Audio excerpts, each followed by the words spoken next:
ಕರಾವಳಿ ಕರ್ನಾಟಕದಿಂದ ಮಹಾರಾಷ್ಟ್ರ ನಡುವೆ ಸಂಚರಿಸುವ ಮತ್ಸ್ಯಗಂಧ ಎಕ್ಸ್‌ಪ್ರೆಸ್ ರೈಲಿಗೆ ಆಧುನಿಕ ತಂತ್ರಜ್ಞಾನ ಒಳಗೊಂಡ ಎಲ್‌ಎಚ್‌ಪಿ ಬೋಗಿಗಳನ್ನು ಅಳವಡಿಸಲಾಗಿದೆ. ಈ ಬೋಗಿಗಳಿಗೆ ಸಂಸದ ಕೋಟ ಶ್ರೀನಿವಾಸ್ ಪೂಜಾರಿ ಇಂದ್ರಾಳಿ ರೈಲು ನಿಲ್ದಾಣದಲ್ಲಿ ಚಾಲನೆ ನೀಡಿದರು. ಮಂಗಳೂರಿನಿಂದ ಮುಂಬೈಗೆ ಹೊರಟ ಈ ರೈಲನ್ನು ಇಂದ್ರಾಳಿಯಲ್ಲಿ ಸಂಸದರು ಸ್ವಾಗತಿಸಿ ಅನಂತರ ಕುಂದಾಪುರದವರೆಗೂ ಅದೇ ರೈಲಿನಲ್ಲಿ ಪ್ರಯಾಣಿಸಿದರು.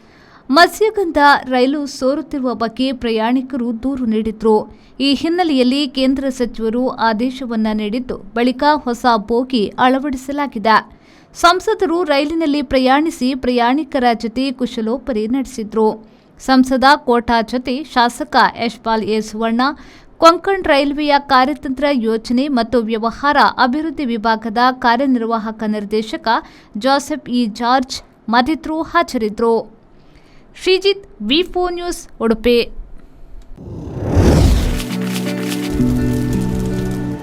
Rice spices started in the year 2019.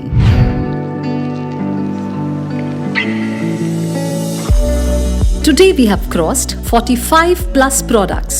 All our products are pure and natural without any adulteration.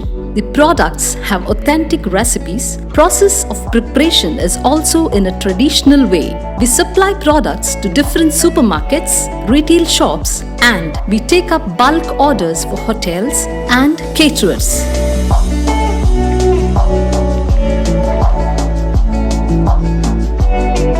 We have an experiential store at Rice Spices, Chilimbi, opposite Reliance Mart, Mangaluru. Contact 96 065 93921.